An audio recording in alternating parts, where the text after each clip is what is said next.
Olá, seja muito bem-vinda e muito bem-vindo para a dica de hoje. E hoje eu vou conversar um pouquinho com os professores de balé.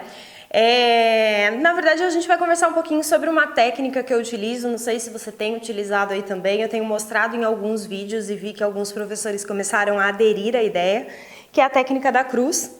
E eu vou explicar um pouquinho mais como é que eu utilizo aí, para você realmente poder aplicar com consciência aí no seu trabalho. Bora lá? Bora lá então.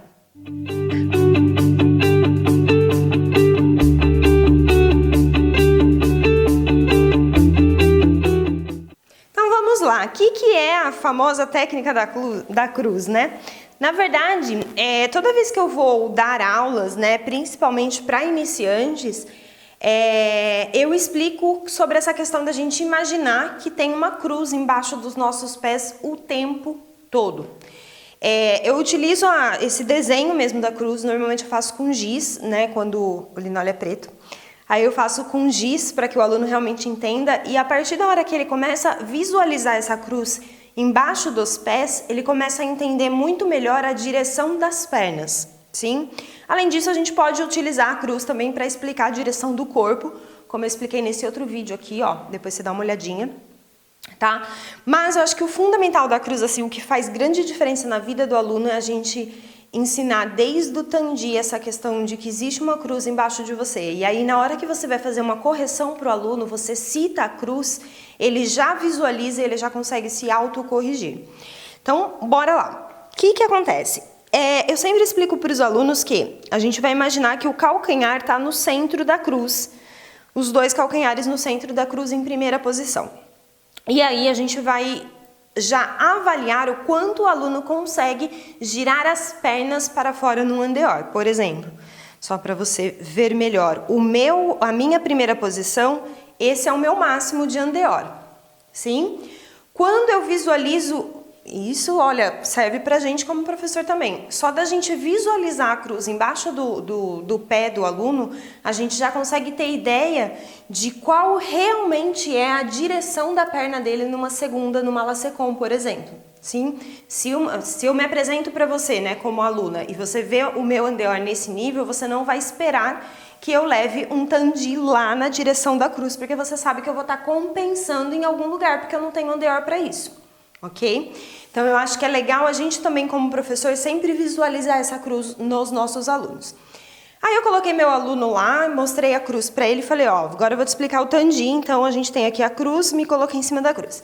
Primeira coisa que o aluno vai tentar fazer, principalmente se for criança, pisar na cruz. Ele vai tentar fazer isso aqui, vai soltar o bumbum para poder manter o andeor e aí a gente vai explicar. Não, ó, cada um vai ter um ângulo, sim, de abertura dessas pernas para que o pé chegue em um determinado lugar. Eu quero que você coloque onde é confortável, mas que seja o seu máximo de andeor, trazendo seu xixi, sua pelve para frente, crescendo o tronco, bumbum lá para dentro. O aluno se colocou, tá. A partir daí a gente vai fazer o tandi. Vou explicar para ele um tandi e tal. E aí ele vai começar a fazer o tandi e eu vou explicar que quando a gente faz o tandi, a minha perna tem que seguir a cruz obrigatoriamente quando é devant. Então, por exemplo, vou fazer isso aqui, minha perna tem que ir para lá. Porque a tendência do aluno é puxar a perna para fazer o tandi pelo dedão. E aí ele segue a linha do dedão e faz aquele tandi aberto. Que na hora que subir essa perna, vai ser aquela perna aberta, não vai ser aquela perna à frente. Sim? Então, é importante que ele entenda desde o tandi a direção, o caminho dessa perna dele. Então, ele vai seguir à frente na cruz e fechar. Seguir à frente na cruz e fechar. Aí ele vai começar a entender que, às vezes, ele tem uma tendência a levar essa perna mais para diagonal e que isso não é certo, que eu tenho que trazer para cá. A mesma coisa vai acontecer quando for derrière, atrás. Eu vou falar para ele que ele tem que seguir essa cruz lá atrás. E isso é muito importante para os alunos. Porque conforme ele subir a perna, se ele está levando para a diagonal, ele vai fazer aqueles arabesques. Sim? Não. Quando ele entende a partir do tandi que essa perna tem que seguir, o arabesque dele vai tender a sair no lugar certinho. E aí você pode pegar um aluno, por exemplo, adulto já, até um avançado, que de repente ele está cometendo o pecado do arabesque, né, nos arabesques dele. E aí você pode voltar para ele e falar, olha, existe uma cruz. e voltar e explicar isso aqui. Pode ser que na base que ele teve, ele não teve essa informação do quanto a gente deve cruzar ou não as pernas. E aí, a partir desse momento, ele vai começar a entender que o arabesque dele tem que estar na linha dessa cruz. Sim? Aí a gente vai fazer o tandi ao lado, a la second. Quando a gente fizer o tandi ao lado, é importante esclarecer para o aluno que, por mais que existe o alinhamento da cruz, a gente precisa buscar esse alinhamento sim, só que para isso a gente precisa trabalhar a nossa região de quadril para ganhar mais flexibilidade, para conseguir fazer mais rotação nas pernas, ou seja, mais andeor, para chegar na situação de conseguir um andeorzaço lindo, maravilhoso, que leva essa perna lá ao lado, sem forçar nenhuma estrutura física, tá? Enquanto, meu querido aluno, você não consegue fazer isso, a gente vai trabalhar no seu máximo, mas respeitando o seu limite. Então, o seu tandi é aqui, não é aqui. Se você começar a pedir para o seu aluno levar, né, tem alguns professores, normalmente professor mais antigo, né, que fala que não, que esse pé tem que ir lá ao lado e fim de papo. Só que a gente já sabe hoje, com um monte de pesquisas que tem, o quanto o balé pode ser agressivo para uma pessoa, o quanto a gente pode provocar lesões numa pessoa.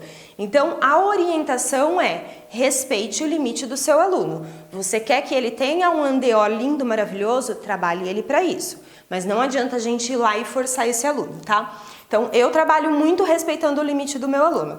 Trabalho, tem lá T8S, tem aula de stretching, tem aula disso, daquilo, para que ele ganhe mais estrutura, mais condicionamento físico, mais estrutura física para melhorar os seus limites. Mas eu respeito o limite dele. Então, a gente vai estar lá e aí eu vou explicar para o aluno que existe essa questão. Quanto mais ele tentar avançar esse limite, mais ele vai ter que soltar o bumbum, mais ele vai tender a soltar o bumbum, ou dobrar um pouquinho o joelho da frente para conseguir fazer esse andeor. Então ele acaba compensando o corpo dele para conseguir manter o andeor passando do limite dele. Então a gente vai trabalhar com ele a la second, respeitando esse limite, seguindo uma paralela à cruz, mas respeitando esse limite, tá? E aí é muito legal isso, porque quando o aluno ele visualiza o quanto falta, né, para ele chegar na cruz, ele entende a importância dele fazer um sapinho, por exemplo. Vamos lá. Então eu acho que essa clareza, né, pro nosso aluno é importante. A gente acaba trazendo o nosso aluno para trabalhar com a gente no processo de evolução dele mesmo, e eu acho que isso dá mais segurança para o aluno, ele vai confiar muito mais em você, e eu acho isso muito bacana. Bom, essa foi a dica da cruz, use e abuse, a gente deve usar sempre essa ideia da cruz, até nos rondes, é bem legal no ronde, quando a gente começa a ensinar ronde para o aluno, né, ele tende a levar lá, porque ele já está pensando em levar essa perna lá para trás. E aí quando eu penso na cruz, ele leva a perna bonitinha lá na frente, e aí ele vai com ela até lá atrás para fechar paralelo com a cruz. E aí ele sai lá atrás e volta lindo lá para frente e fecha paralelo com a cruz. Muda totalmente o ronde dele, só dele visualizar que existe uma cruz embaixo dos pés. Sim? Espero que você tenha gostado dessa dica. Se você gostou, não esqueça de dar um curtir. Se inscreva aqui no canal do YouTube, que tem dicas todos os dias. Além disso, a gente está no Facebook, Instagram, Spotify, onde tem podcasts que dá para você ficar ouvindo enquanto vai para o trabalho. Lista VIP, WhatsApp, enfim, a gente está em vários lugares e a gente se vê na próxima dica.